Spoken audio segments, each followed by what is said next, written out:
As the security environment in the Indo-Pacific continues to harden, air defense is no longer a luxury for archipelagic nations like the Philippines. It is a necessity.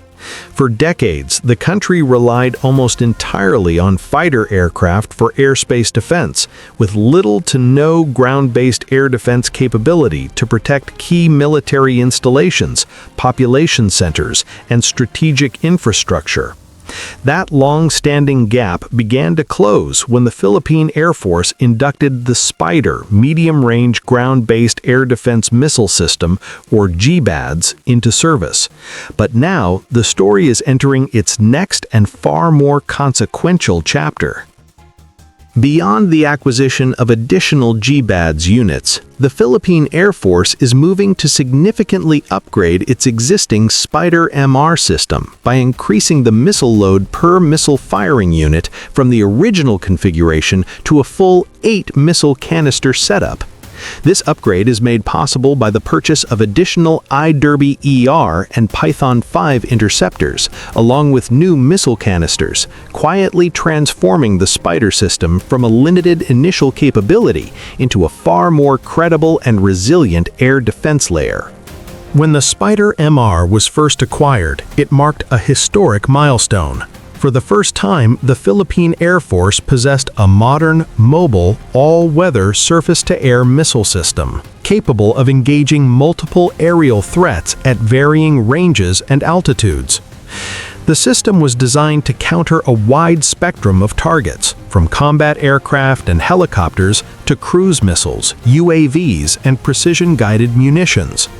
But like many first-phase acquisitions under the AFP Modernization program, the initial configuration was deliberately modest, focused on establishing operational familiarity rather than maximum firepower. The upgrade to 8 missile canisters per firing unit fundamentally changes that equation. In air defense, missile density matters. Each missile firing unit represents not just a launcher, but a defensive node capable of responding to saturation attacks, decoys, and multi-axis threats. By doubling the missile load, the Philippine Air Force effectively multiplies the system's endurance, engagement capacity, and deterrent value without needing to field entirely new launch vehicles. At the heart of this upgrade are two highly capable interceptors, the Python 5 and the IDERBY-ER. The Python 5 is a fifth-generation imaging infrared missile with exceptional agility and a high off-board-side capability, optimized for close-in and maneuvering targets.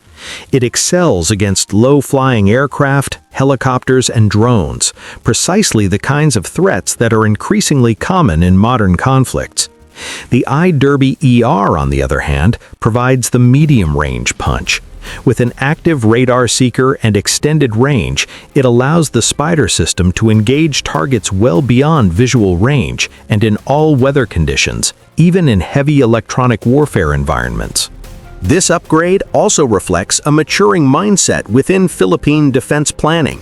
Rather than treating GBADS as a symbolic capability, the Air Force is clearly moving toward making it operationally decisive. 8 canister launchers align the Philippine SPYDER MR closer to configurations used by other regional operators, signaling a shift from minimum credible defense to sustained combat readiness. In the end, the move to 8 missile canisters per SPYDER MR firing unit may appear incremental on paper, but its impact is anything but small. It transforms the Philippine Air Force's ground-based air defense from a limited deterrent into a more credible shield, one capable of defending critical assets, supporting joint operations, and contributing meaningfully to regional stability. As the AFP enters the later stages of its modernization roadmap, decisions like this reveal a clear pattern: build smart, upgrade deliberately, and focus on capabilities that directly affect survivability and deterrence. In a region where air power and missile threats are increasingly central to military planning, the strengthened SPYDER-MR system stands as a quiet but powerful statement that the Philippines is no longer content with symbolic defense, but is steadily building real operational strength from the ground up. If you found these updates informative, don't forget to like, share, and subscribe for more Philippine defense and modernization. Thank you for watching. See you in the next video.